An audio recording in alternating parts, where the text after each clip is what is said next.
Podcast के साथ मैं हूं फलक चौहान और साल 2024 और साल 2025 की रिपोर्ट्स के मुताबिक पाकिस्तान में इनफर्टिलिटी इश्यूज बहुत ज़्यादा बढ़ चुके हैं। लेकिन इसके बरअक्स हम बात करें तो पाकिस्तान में आबादी भी उसी हिसाब से बढ़ रही है।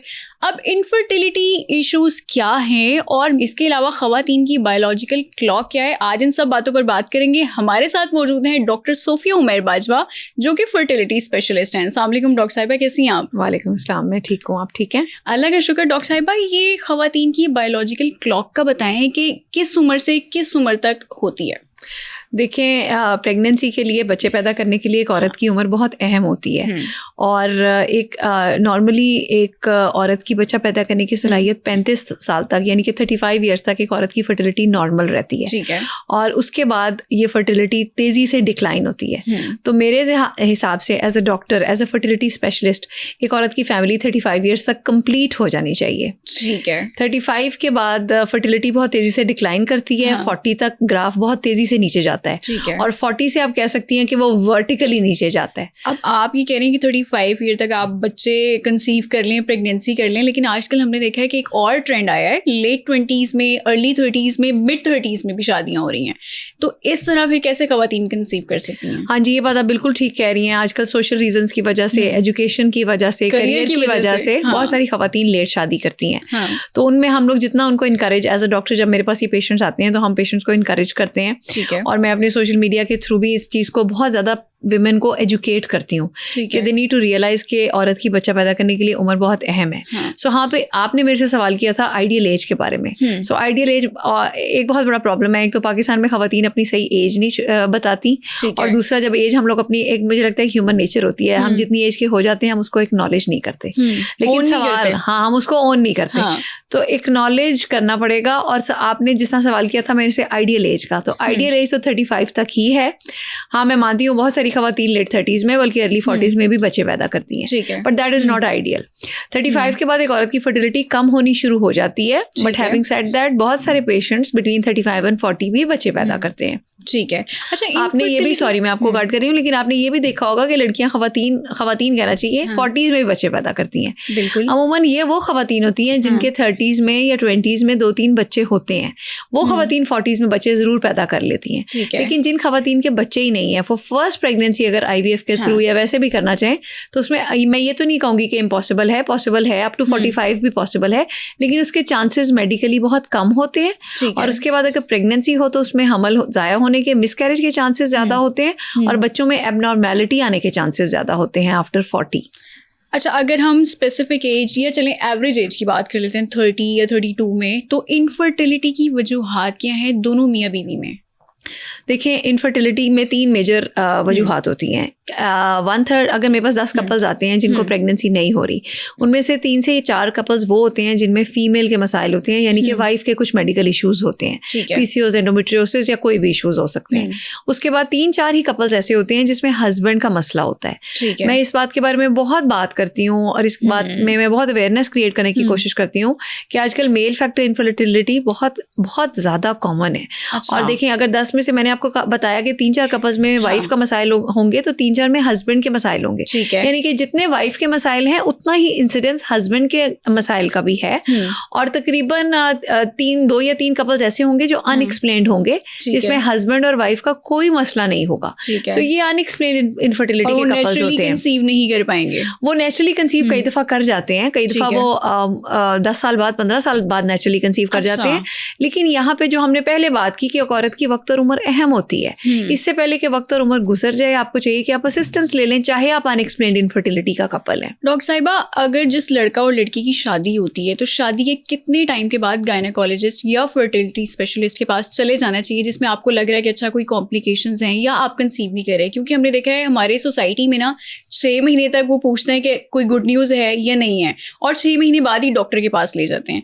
तो किस एज फैक्टर में या कौन से ऐसा फेज़ है जहाँ पर डॉक्टर के पास रिजू आपको कर लेना चाहिए, उससे पहले नहीं करना चाहिए? देखिए, मिनिमम 1 ईयर तो एक कपल नेचुरल प्रेगनेंसी के लिए ही ट्राई करता है। ठीक है। इसमें अगेन मैं बात करना चाहूंगी औरत की एज की। अगर तो औरत फीमेल की एज 35 से कम है तो उस कपल को चाहिए कि 1 ईयर वो नेचुरली ट्राई करें फॉर प्रेगनेंसी, और अगर नहीं हो रही फिर एक अच्छे फर्टिलिटी स्पेशलिस्ट को दिखाएं।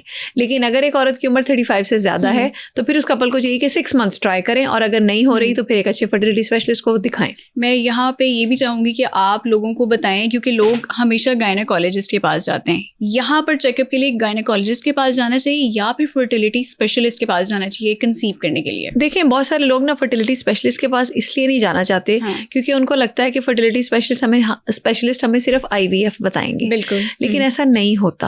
अगर लेट से मेरे पास 10 कपल्स आते हैं जिनको प्रेगनेंसी नहीं हो रही, उनमें से सिर्फ 1 या 2 कपल्स होंगे जो IVF की तरफ हम रेफर करते हैं। मेजॉरिटी कपल्स मेरे पास सिर्फ मेडिसिन से या थोड़े बहुत ट्रीटमेंट से ही कंसीव करते हैं। अगर आप एक अच्छे फर्टिलिटी स्पेशलिस्ट को दिखाएंगे गायनेकोलॉजिस्ट के मुकाबले में तो वो बहुत बेहतर होगा।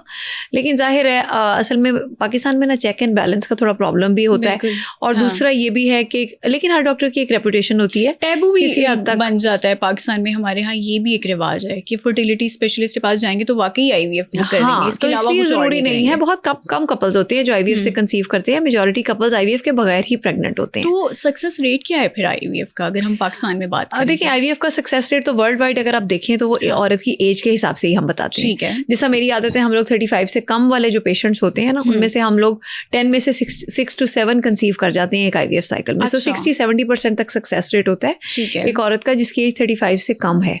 लेकिन 35 से 40 के दरमियान में है तो 40% हम बताएंगे, और अगर 40 से ज्यादा है तो फिर 15-20-25% हम बताएंगे। ये मैं आज के दौर की बात कर रही हूँ। आज के दौर में IVF की बात कर रही हूँ जिसमें एम्ब्रियोज की फ्रीजिंग होती है, जिसमें एक IVF साइकिल के बाद मल्टीपल एम्ब्रियो ट्रांसफर अटेम्प्ट्स एक पेशेंट को मिलते हैं। तो उसमें पर IVF साइकिल में आपको सक्सेस रेट आजकल के हिसाब से एक अच्छी लैब का बताऊंगी। आपने एम्ब्रियो फ्रीजिंग की भी बात की है, अब मैं यही बात आगे लेके चलूंगी कि एग फ्रीजिंग किस एज में खवातीन को करवा लेनी चाहिए? देखिए, एग फ्रीजिंग एक ऐसा मसला है जो मुझे लगता है कि पाकिस्तान में अभी ये वाकई बिल्कुल एक टैबू है। IVF थोड़ा सा फिर भी पेशेंट्स को समझ आनी शुरू हो गई है। IUI और IVF पेशेंट्स को समझ आनी शुरू हो गई है। लेकिन अभी खवातीन में अपनी एज को लेके इतनी अवेयरनेस नहीं है, वो एग फ्रीजिंग नहीं कराती। और उसकी वजह यह है कि एग फ्रीजिंग की फैसिलिटीज भी पाकिस्तान में आप कह सकती हैं कि ना होने के बराबर है। कहते हैं तो ये है कि 30s में एक्सपेंसिव है। IVF जितना ही ऑलमोस्ट एक्सपेंसिव है, क्योंकि IVF वाला ही पूरा प्रोसीजर होता है। सो आपने जो मेरे से आइडियल एज पूछी तो अर्ली 30s में, अगर एक लड़की को नजर आ रहा है कि मेरी अर्ली 30s में एज हो गई है और मेरी शादी नहीं हो रही, यानी कि मैक्सिमम अर्ली 30s या मिड 30s में एक औरत की एज हो गई है, तो फिर उसको एग फ्रीजिंग कंसिडर करनी चाहिए। एग फ्रीजिंग का रिजल्ट उतना अच्छा नहीं है जितना एम्ब्रियो फ्रीजिंग का होता है। लेकिन जब तक एक औरत किसी के निकाह में नहीं है तो वो सिर्फ एग फ्रीजिंग ही करा सकती है। जैसे हम बहुत सारे सेलिब्रिटीज का सुनते हैं कि उन्होंने एग फ्रीजिंग अपनी टाइम की करा ली। बॉलीवुड प्रियंका चोपड़ा, जी बिल्कुल, वो बहुत मशहूर है। She has been very vocal about it. She has always talked about it कि मैंने अपनी फर्टिलिटी कंजर्व की थी। सो उस वक्त शी वाज सिंगल जब उन्होंने एग फ्रीजिंग कराई। So by the time she was, I think I am sure she is in her 40s now. So I think by the time she had a child she was probably around 40 और near 40। तो फिर वो egg freezing ने उनको help किया और उस हिसाब से उसको जो है वो उनको कंसेप्शन हुई। So that is something we should start talking about right now. और मुझे लगता है कि अगले 10 सालों में ये ट्रेंड पाकिस्तान में बहुत हो जाएगा, आना भी चाहिए, क्योंकि अब तो हम वैसे भी लेट मैरिजेस की तरफ जा रहे हैं। हाँ जी डॉक्टर साहब, जब शादी के 2 साल तक अगर कंसीव नहीं करती खवातीन तो उनको ससुराल वालों की तरफ से प्रेशर होता है कि अपने सारे मेडिकल टेस्ट करवाओ। और हमने देखा है कि खवातीन को तो चले प्रेशर होता है, लेकिन मर्द हज़रात को इतना प्रेशर फेस नहीं करना पड़ता। उनकी वो टेस्ट भी नहीं होते, और अगर टेस्ट वो करवा ले तो वो रिपोर्ट छुपा लेते हैं या वो टेस्ट की तरफ जाते ही नहीं है, और ससुराल वाले मर्दों की साइड ले रहे होते हैं कि नहीं ये तो बिल्कुल सेहतमंद है, इसको क्या हुआ है। खवातीन को प्रेशर दिया जाता है, प्रेशराइज उनको किया जाता है, जिसकी वजह से वो डिप्रेशन में भी चली जाती हैं। तो मर्दों के टेस्ट होना कितना ज़रूरी है? देखिए, फर्टिलिटी की जब भी बात करते हैं ना तो फर्टिलिटी एक कपल का इशू है। फर्टिलिटी खाली एक औरत का मसला नहीं है। एक औरत का एग और एक हस्बैंड का स्पर्म मिलते हैं तो बेबी बनता है। ये पहली बात है जो हर कपल के साथ की जाती है। और अगर 1 साल से एक कपल को प्रेगनेंसी नहीं हो रही तो उसमें वाइफ के साथ साथ हस्बैंड का टेस्ट बहुत अहम होता है। और ऑनेस्टली मैं आपको बताऊं, एज अ फर्टिलिटी स्पेशलिस्ट मैंने बहुत एजुकेटेड कपल्स भी देखे हैं, बड़े, हाँ जी, बड़े वेल ऑफ कपल्स भी देखे हैं जिसमें हस्बैंड अपना टेस्ट, वैसे मेजॉरिटी मेल्स जो हैं वो अगर मैं उन्हें कहती हूँ तो वो टेस्ट जरूर करा लेते हैं। चंद एक मेल्स हैं जो कि जो इगोइस्टिक होते हैं।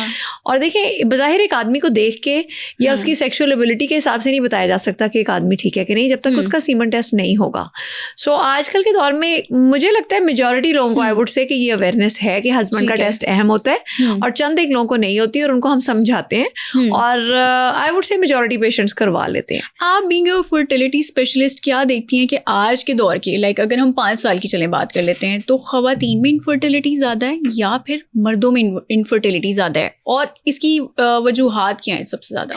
देखें, इनफर्टिलिटी का मसला ख़तरनाक हद तक बढ़ रहा है। हाँ। वर्ल्ड हेल्थ ऑर्गेनाइजेशन WHO के 2023 कंसेंसस के मुताबिक हर 7 में से एक कपल को प्रेगनेंसी के लिए किसी ना किसी असिस्टेंस की ज़रूरत है। ठीक है। और ये वक्त के गुजरने के साथ साथ बहुत तेज़ी से बढ़ रहा है। ठीक है। और इनफर्टिलिटी में आदमियों के मसाइल बहुत ज़्यादा बढ़ रहे हैं। अच्छा। और आदमियों का मेन मसला क्या होता है, इनके इसमें ये होता है कि हस्बैंड के स्पर्म सैंपल जो होता है उसके अंदर सीमन एब्नॉर्मैलिटीज होती हैं। ठीक है। जिसमें स्पर्म्स का नंबर नॉर्मल से कम होता है, स्पर्म्स की जिसामत कम होती है जिसको मोर्फोलॉजी कहते हैं, या स्पर्म्स की हरकत कम होती है जिसको मोटिलिटी कहते हैं। ठीक है। सो हस्बैंड के स्पर्म पैरामीटर्स में एब्नॉर्मैलिटीज बहुत ज़्यादा आजकल बढ़ गई हैं। अच्छा। और ये पिछले 50 साल में इसका बहुत ज़्यादा इंसिडेंस हो गया, और मुझे लगता है कि आने वाले वक्त में ये और भी ज़्यादा होगा।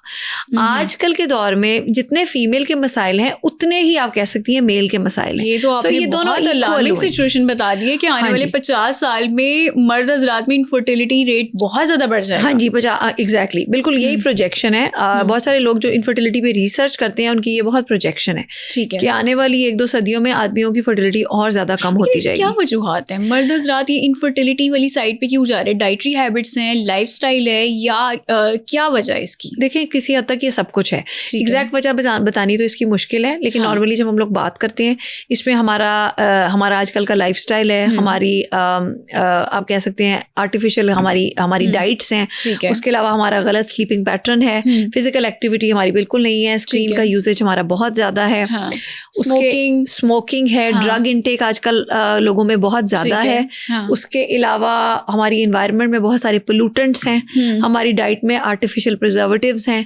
प्लास्टिक कंटेनर्स का यूज़ है, बहुत सारी चीज़ें हैं। जैसे आजकल देखें बहुत सारी बीमारियां बढ़ गई हैं, उस तरह फर्टिलिटी का भी इशू बहुत ज़्यादा बढ़ गया है। डॉक्टर साहिबा, मैं एक रिपोर्ट पढ़ी थी कि चिकन की वजह से मर्दों में भी इनफर्टिलिटी रेट बढ़ रहा है, क्या ये सच है? देखिए, इसके बारे में मैं एग्जैक्ट कुछ गलत तो कोट नहीं करना चाहूँगी, लेकिन ये बात मैंने भी पढ़ी हुई है कि मेल में अगर फर्टिलिटी इश्यूज हैं तो उनको ज़्यादातर हम लोग क्लिनिक में चिकन का परहेज बताते हैं। अच्छा। लेकिन डायरेक्ट चिकन का उसके साथ लिंक है कि नहीं, ये इसके बारे में मैं एग्जैक्टली नहीं बता पाऊंगी कि इसमें है। फीमेल्स में PCOS जिन खवातीन में होता है, आजकल की चूँकि जो ब्रॉयलर आर्टिफिशियली प्रोड्यूस चिकन होता है उसमें मेल हार्मोन्स बहुत ज़्यादा होते हैं, और ऑलरेडी ये खवातीन में चेहरे पे जिस्म पे गैर ज़रूरी बाल आते हैं, हार्मोनल डिस्टर्बेंस होती है। तो अगर ये लड़कियां बहुत ज़्यादा चिकन खाएंगी तो उनका मसला वर्स ज़रूर हो सकता है, लेकिन PCOS की भी प्राइमरीली रीज़न चिकन का इंटेक नहीं है, क्योंकि PCOS एक जेनेटिक प्रॉब्लम है। साउथ ईस्ट एशिया में चूंकि हमारे में डायबिटीज़ बहुत ज़्यादा है, तो वही जीन्स यंग एज में PCOS की वजह बनती हैं। तो PCOS की 2 मेन वजूहात होती हैं, एक जीन्स और एक लाइफस्टाइल। वही अगेन खवातीन में भी हमारा लाइफस्टाइल अहम है। हमारी मेजॉरिटी खवातीन का जो एवरेज वेट, मैं पेशेंट जो देखती हूँ क्लिनिक में, एवरेज वेट 70s और 80s में है। ओबेसिटी की तरफ ओबेसिटी बहुत ज़्यादा है। सो ओवरवेट होना बहुत ज़्यादा, मेजॉरिटी जो पेशेंट्स आते हैं वो ओवरवेट होते हैं, और उसका लिंक लाइफस्टाइल से है। और दूसरी फिर आपकी हमारी जेनेटिक्स हैं, बिकॉज हमारी फैमिलीज में डायबिटीज़ बहुत ज़्यादा है। हम सबकी फैमिलीज में, हमारे पेरेंट्स की जनरेशन में बहुत ज़्यादा है डायबिटीज़। और डायबिटीज़ का खास तौर पर लिंक है, क्योंकि वही जीन्स जो लेट एज में डायबिटीज़ करती हैं, वही जीन्स यंग एज में PCOS का मसला करती हैं। मैं अगेन प्रेगनेंसी वाली साइड पे जाऊंगी। आपने PCOS और PCOD की बात की है, तो PCOS PCOD की वजह से प्रेगनेंसी मुश्किल हो सकती है? क्या कंसीव करना मुश्किल हो सकता है? हाँ जी, PCOS में पेशेंट्स के पीरियड्स इरेगुलर होते हैं और उनको प्रेगनेंसी होने में दुश्वारी होती है। और उसका फिर इलाज यही होता है कि उसमें लाइफस्टाइल की करेक्शन होती है और साथ मेडिकेशंस होती हैं। ठीक है। और PCOS के majority patients lifestyle changes, weight loss और मेडिकेशन से कंसीव कर जाते हैं। बहुत कम पेशेंट्स होते हैं जिनको एडवांस्ड ट्रीटमेंट्स IVF वगैरह की जरूरत पड़ती है। अच्छा। लेकिन कुछ परसेंटेज ऐसी है जो PCOS किसी चीज़ से ठीक नहीं होता, वो IVF से बहुत जल्दी प्रेग्नेंट हो जाते हैं। ठीक है। लेकिन आई वुड से कि ये परसेंटेज कम है। डॉक्टर साहिबा, जंक फूड और नाइट मंचिंग की वजह से एंडोमेट्रोसिस भी हो सकता है, क्या ये बात सच है? और जिन खवातीन को एंडोमेट्रोसिस होता है उनके लिए प्रेगनेंसी कितनी चैलेंजिंग होती है?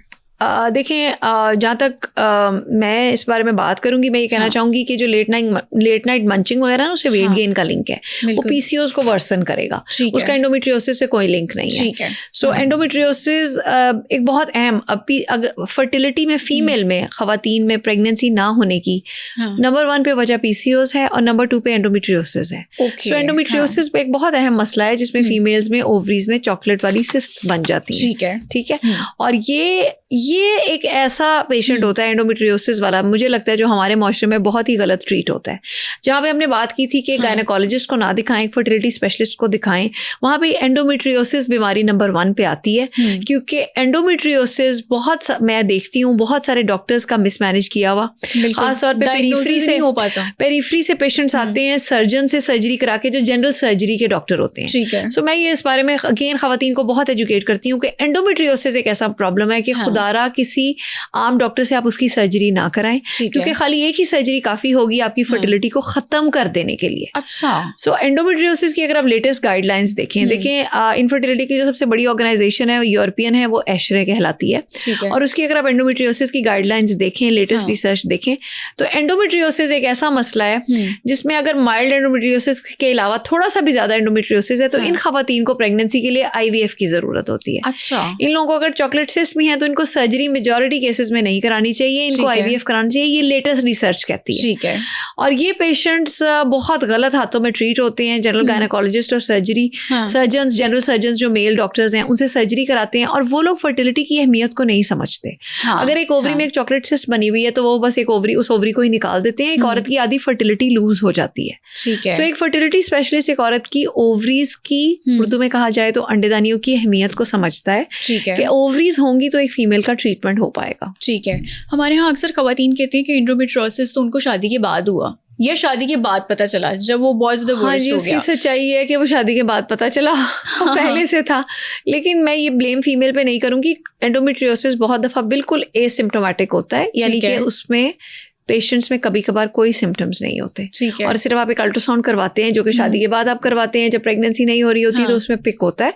तो आई वुड से कि खवातीन अगर ये कहती है ना तो ये हमेशा वो गलत नहीं कह रही होती। लेकिन यहाँ पर अक्सर हमने देखा है कि कुछ खवातीन को ना शादी से पहले भी कुछ इश्यूज आ रहे होते हैं, पीरियड्स में इरेगुलरिटी आ रही होती है या एक्सट्रीम पेन हो रहा होता है, जिसको वो बहुत ज्यादा लाइट लेती हैं। वो गायनेकोलॉजिस्ट के पास नहीं जाती, क्योंकि हमारे जो एजेड औरतें होती हैं वो कहती नहीं गायनेकोलॉजिस्ट के पास नहीं जाना, शादी से पहले तो नहीं जाना। तो मैं ये चाहती हूँ आप इस टैबू पे भी बात करें कि गायनेकोलॉजिस्ट के पास जाना कितना ज़्यादा ज़रूरी है, क्योंकि एंडोमेट्रियोसिस हम देखते हैं कि वो रिकरेंस भी हो जाती है उसकी। हाँ जी, बिल्कुल ऐसे ही है। अगर अनमैरिड बच्चियां हैं, अगर उनमें बहुत सिवियर पीरियड पेन है तो उनको एक अच्छे गायनेकोलॉजिस्ट को डेफिनेटली दिखाना चाहिए। ठीक है। और इवन अगर जाहिर है वो एक फर्टिलिटी स्पेशलिस्ट को भी दिखा सकते हैं। जब तक जाहिर है एक बच्ची है, जब तक उसकी शादी नहीं हुई, जब तक उसके बच्चे नहीं है, तो एक फर्टिलिटी स्पेशलिस्ट उन ओवरीज की, उस सिस्टम की अहमियत को ज़्यादा अच्छा समझेगा। ठीक है। अनमैरिड में जाहिर है हमारी कोशिश यही होती है जिस हद तक हो सके सर्जरी को अवॉइड करें। जाहिर है अनमैरिड बच्ची है, उसकी क्यों सर्जरी करेंगे। लेकिन कभी कभार पेन इतनी सवेयर होगी, अगर बहुत ज्यादा मसला है तो फिर सर्जरी करनी पड़ती भी है। सो अगेन ये सर्जरी जब की जाए तो ये बहुत ध्यान से करनी चाहिए। इसकी अप्रोच लेप्रोस्कोपिक होनी चाहिए, ओपन सर्जरी नहीं होनी चाहिए, की होल सर्जरी होनी चाहिए। ये बहुत अहम बात है। हाँ जी, आजकल पाकिस्तान में लेप्रोस्कोपिक सर्जरी शुक्र है कि काफी डॉक्टर्स करना शुरू हो गए, लेकिन अभी भी बहुत सारे डॉक्टर्स ओपन सर्जरी ही करते हैं। जो पिछले जनरेशन के डॉक्टर्स हैं उनको लेप्रोस्कोपिक सर्जरी नहीं करनी आती। पेरिफेरी में डॉक्टर्स को लेप्रोस्कोपिक सर्जरी करनी नहीं आती। सो इसमें अहम है कि सर्जरी एक तो लेप्रोस्कोपिक की जाए और दूसरा कंप्लीट की जाए, ताकि जो है फीमेल का ये मसला दोबारा ना हो। डॉक्टर साहब, ऑफ इनफर्टिलिटी के लिए हमें कौन कौन से टेस्ट मियाँ बीवी को करवा लेने चाहिए? थोड़ा सा आप अगर फिंगर टिप्स पे बता दें, ताकि खवातीन और जो मर्द हज़रात हैं, मियाँ बीवी हैं, उनके लिए आसानी हो जाए कि उन्होंने दोनों ने यही वाले टेस्ट लाजमी कराना है, चाहे वो शादी से पहले वाले कुछ टेस्ट होते हैं या फिर बाद वाले, वो सारे बता दें। देखिए, अगर एक कपल है लेट से वो प्रेगनेंसी के लिए ट्राई कर रहा है और उसको नहीं हो रही, तो उसके बेसिक टेस्ट में फीमेल्स के हार्मोन्स होते हैं 2-3, ठीक है, थायराइड है, प्रोलैक्टिन है, और अगर पीरियड्स इरेगुलर हैं तो LH और FSH होता है जो पीरियड्स के सेकंड डे पे करवाया जाता है। उसके अलावा फीमेल का एक पेल्विक अल्ट्रासाउंड करवाया जाता है, जो कि बेहतर होता है कि ट्रांसवेजाइनल स्कैन हो, इंटरनल अल्ट्रासाउंड हो जाए। ठीक है। और उसके अलावा हस्बैंड का सीमन एनालिसिस। ये बेसिक 3 टेस्ट हैं, फीमेल के हार्मोन्स, फीमेल का अल्ट्रासाउंड और हस्बैंड का सीमन एनालिसिस। तो हस्बैंड का टेस्ट भी बेसिक टेस्ट में ही हम लिखते हैं, हर कपल को लिखते हैं। ठीक है। और हाँ जी, ये बेसिक टेस्ट होते हैं जो इनिशियली पेशेंट्स के करवाए जाते हैं। ठीक है डॉक्टर साहब, इसके अलावा आप ये भी बता दें कि PCOS और PCOD को अवॉइड करने के लिए, कंसीव करने के लिए किस तरह का हमारा लाइफस्टाइल होना चाहिए, ताकि PCOS और PCOD है मिनिमम ज़रा हो जाए, कम हो जाए थोड़ा। देखिए, उसमें सबसे अहम है हमारा लाइफस्टाइल और हमारा BMI, यानी कि हर लड़की की हाइट के हिसाब से उसका वेट होता है, और एक उसे हाइट और वेट से आप बॉडी मास इंडेक्स को कैलकुलेट कर लेते हैं, उसका एक फॉर्मूला होता है। ठीक है। और हर इंसान का एक आइडियल BMI होता है जो कि 18 और 25 के दरमियान में होता है, और 25 के अगर ऊपर है तो इसका मतलब है कि आप ओवरवेट हैं। सो इसमें सबसे अहम है अपने वेट को मेंटेन करना, और लाइफस्टाइल में जाहिर है जंक फूड वगैरह जितना जाहिर, अब ये तो नहीं कह सकते कि आप ना लें, मुझे लगता है उसके बगैर हमारा गुजारा ही नहीं रहा, लेकिन उसको मिनिमाइज करें। नाइट मंचिंग आजकल लड़कियां बहुत, that is very unhealthy. Regular physical exercise very important, और जाहिर अपना वेट मेंटेन करें, ये एक बेसिक चीज है, चाहे आप कोई दवाई ना खाएं। ठीक है, सो that is something very important. लेकिन पीसीओएस के लिए मैंने आजकल ना सोशल मीडिया पे बहुत ज्यादा ट्रेंडिंग है सीड साइकिलिंग। हाँ जी, ये किस हद तक इफेक्ट कर सकती है आपकी पीसीओएस? देखिए पेशेंट्स बहुत मेरे से पूछते हैं, और जो हमारी अपनी डाइटिशियन है वो भी पेशेंट्स को सीड साइकिलिंग बताती है। It is no, I would say, I would put it this way, it is known to be effective for PCOS, and what I tell my patients is that there is no harm in doing it, यानी कि आप कर लें, इसमें आपका नुकसान कोई नहीं है। जाहिर है सीड साइकिलिंग है, उसमें असल में डिफरेंट सीड्स में डिफरेंट नेचुरल बॉडी फीमेल के हार्मोन्स होते हैं, तो वो साइकिल के हिसाब से उन सीड्स को दिया जाता है। और जहाँ तक मुझे लगता है कि इसका नुकसान कोई नहीं होगा अगर सीड साइकिलिंग पेशेंट्स ने की, अगर होगा तो इसका फायदा ही होगा। तो मैं पेशेंट्स को जरूर इनकरेज करती हूँ कि वो ये करें। मेडिसिन के साथ साथ सीड साइकिलिंग भी आप कर सकते हैं। जी, हम लोग देखें एज डॉक्टर्स हम लोग रिसर्च के ऊपर बात करते हैं ना, हम लोग, मैं तो सिर्फ आपको वो मेडिकल ट्रीटमेंट बताऊंगी जो कि रिसर्च से वेरीफाइड है। ठीक है, सो इसके बारे में मैं ये जरूर कहती हूँ कि देखिए herbal treatments, natural treatments, there is no harm, ये आपको नुकसान नहीं पहुंचाएंगे, आपको फायदा दे सकते हैं। ठीक है, डॉक्टर साहिबा IVF के बारे में क्या कहना चाहेंगी? सक्सेस रेट तो आपने बता दिया, क्या IVF पाकिस्तान में इतना कॉमन हो चुका है? और दूसरा इसकी प्राइस रेंज भी बता दें कि एवरेज प्राइस रेंज क्या होनी चाहिए? पाकिस्तान में ना अनफॉर्चुनेटली IVF इतना कॉमन हो नहीं सकता, क्योंकि पेशेंट्स ने आउट ऑफ पॉकेट इसको अफोर्ड करना होता है। ठीक है, और वो ये दोनों आपके सवाल एक दूसरे के साथ लिंक्ड हैं। एक IVF साइकिल की आजकल कॉस्ट तकरीबन 9-10 लाख की रेंज में पड़ती है। अब आप देखिए अपने इर्द गिर्द आप कितने पेशेंट लोग देखेंगी, इवन अपने इर्द गिर्द कितने देखेंगी जो 9-10 लाख अफोर्ड कर सके। सो इसमें पाकिस्तान में अफोर्डेबिलिटी का बहुत इशू है। जिस तरह ऑस्ट्रेलिया में जहाँ मैंने बहुत साल काम किया, वहाँ पे पब्लिक फंडेड IVF होता है, गवर्नमेंट की तरफ से फंडेड IVF होता है, अब बिल्कुल होता है बहुत सालों से।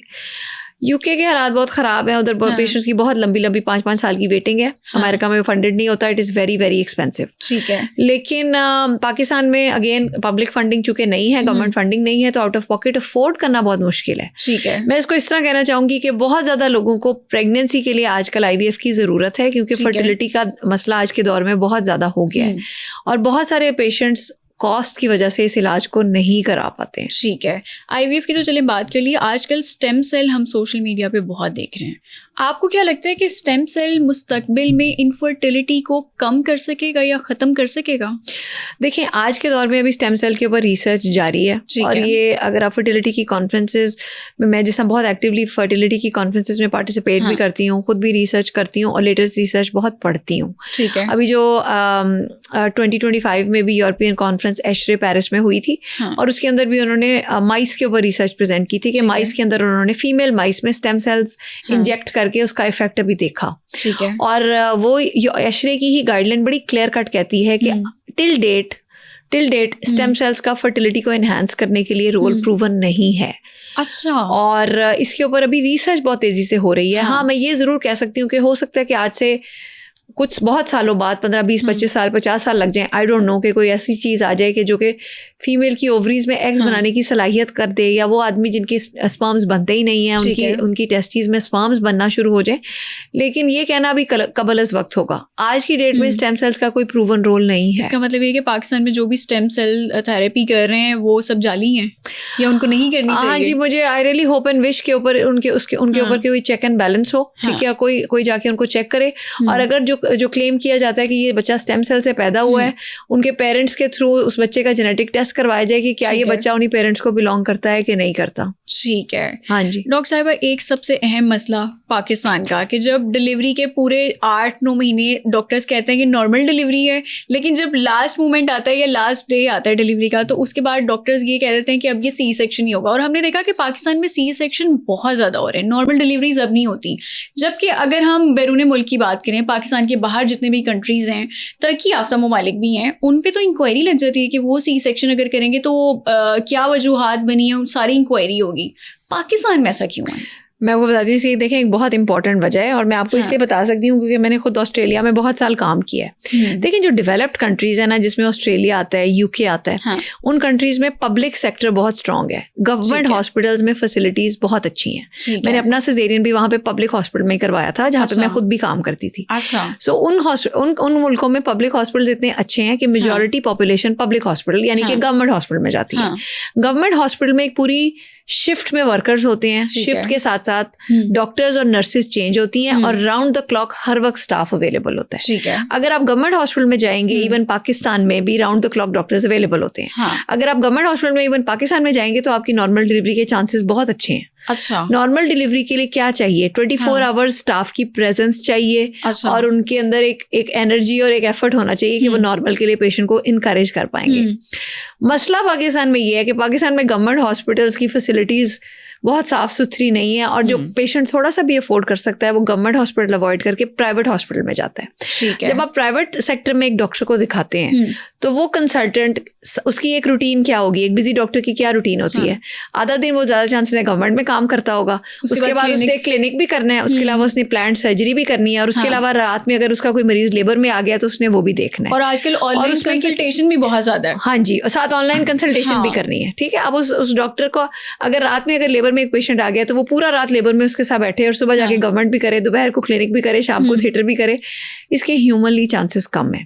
तो किसी हद तक ये वजह है कि ना प्राइवेट सेक्टर में सिजेरियंस का रेट ज्यादा होता है। इसका मतलब डॉक्टर ने अपनी आसानी की वजह से सी सेक्शन करना शुरू कर दिया। ये कहना कितना आसान है आपके लिए, कहना कितना आसान है, लेकिन अगर आप एक डॉक्टर की, एक बिजी क्लिनिशियन की अगर आप एक लाइफ देखिए, आजकल सोशल मीडिया का दौर है, प्राइवेट प्रैक्टिस में एक डॉक्टर डरता भी है, क्योंकि प्राइवेट प्रैक्टिस में आप एक कंसल्टेंट के साथ मुंसलिक होते हैं, और आप उस कंसल्टेंट की रेपुटेशन उस फैमिली के साथ जुड़ी होती है। ठीक है, अगर 19 से 20 भी हो जाए बेबी को, कुछ भी हो जाए, तो उस वक्त फैमिली हमेशा ये कहेगी तो फिर आप टाइमली सिजेरियन कर देते, आपने नॉर्मल क्यों किया?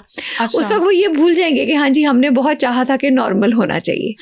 सो देखिए इस चीज़ को ना, अगर थोड़ी सी भी रिस्की सिचुएशन हो जाती है डेवलप, तो फिर डॉक्टर्स जल्दी गिव अप कर देते हैं। मैं ये इस तरह इसको कहना चाहूँगी कि अगर थोड़ा सा भी कुछ इशू आए, बेबी की हार्ट बीट थोड़ी ख़राब हो रही है, या लेबर कहीं स्टक हो रही है, ऑब्स्ट्रक्ट हो रही है, कोई मसला है, तो फिर कंसल्टेंट जल्दी गिव अप कर देते हैं। क्योंकि आजकल सोशल मीडिया के दौर में अपने आप को जस्टिफाई करना, अगर कुछ हो जाए, सिजेरियन हो जाए, तो हेल्दी मदर और बच्चा होंगे तो फिर भी आपकी माफ़ी हो जाती है। सिजेरियन का इल्ज़ाम लग जाता है कि चले नॉर्मल नहीं हुआ, सिजेरियन हो गया। लेकिन अगर बच्चे की सेहत को कुछ हो जाए या माँ की सेहत को कुछ हो जाए, तो वो एक नाकाबिले माफ़ी चीज़ है। और आजकल सोशल मीडिया के दौर में प्राइवेट प्रैक्टिशनर्स को बहुत ध्यान से रहना पड़ता है, इस बात को भी आपको कंसिडर करना पड़ेगा। डॉक्टर साहिबा, सी सेक्शन करने के बाद ना सबसे ज़्यादा जो ख़वातीन आजकल शिकायत करती हैं ना कि हमें तो सारी ज़िंदगी का कमर दर्द शुरू हो गया। अब एपिड्यूरल चाहे लगाने के बाद हो या फिर सी सेक्शन करने के बाद हो, तो ये बात क्या सच है? वाकई सारी ज़िंदगी के लिए आपकी कमर दर्द शुरू हो जाएगा? देखिए ये एक बहुत अहम वजह है कि बहुत सारी पेशेंट जिनका सिजेरियन होना होता है वो जनरल एनेस्थीसिया डिमांड करती हैं। वो कहती हैं हमने कमर में इंजेक्शन, हमने स्पाइनल एनेस्थीसिया नहीं लेना क्योंकि उससे हमें बैक एक होगी। तो मैं ये कहना चाहूँगी ये सिर्फ एक मिथ है, इसका कोई लिंक नहीं है बैक एक से। एपिड्यूरल का, स्पाइनल एनेस्थीसिया का, there is no link with backache. ठीक है, सो हमारी देखिए अगेन हमारी डाइट ही, हम कितना कैल्शियम विटामिन डी लेते हैं, धूप तो हम वैसे ही अवॉइड करते हैं कि हमारा रंग काला हो जाएगा। क्योंकि अक्सर खवातीन कहती हैं शादी से पहले बिल्कुल ठीक थे, बेबी से पहले बिल्कुल ठीक थे, लेकिन बाद में कमर दर्द है और वो खत्म नहीं हो रहा। उसकी वजह ये है कि जब आप प्रेग्नेंट हुई तो आपकी कैल्शियम और विटामिन डी की रिक्वायरमेंट बहुत ज्यादा हुई, उस हिसाब से आपने कैल्शियम और विटामिन डी इस्तेमाल नहीं किया। हमारी डाइट अच्छी नहीं है, हमारी खवातीन जो है जो बच्चे पैदा करती हैं उनकी क्या फिजिकल एक्टिविटी है, कोई प्रॉपर फिजिकल एक्सरसाइज वो करती हैं, वो अपनी बॉडी की फिटनेस का बिल्कुल ख्याल नहीं रखती, अपनी डाइट का बिल्कुल ख्याल नहीं रखती, जंक फूड खा लेना हेल्दी डाइट तो नहीं होती ना। सो ये चीजें हैं जो कि बैकएक की वजह होती है। उसका स्पाइनल एनेस्थीसिया, एपिड्यूरल या नॉर्मल डिलीवरी या सिजेरियन से उसका कोई लिंक नहीं है। ठीक हो गया, बहुत शुक्रिया। डॉक्टर सोफिया उमर बाजवा हमारे साथ मौजूद थी और आज हमने कोशिश की है कि जितने प्रेगनेंसी से या फिर इनफर्टिलिटी से रिलेटेड मिथ हैं उनको बर्स्ट किया जाए। फलक चौहान को दीजिए इजाजत, अगले एपिसोड में दोबारा मुलाकात होगी, तब तक के लिए अल्लाह हाफिज।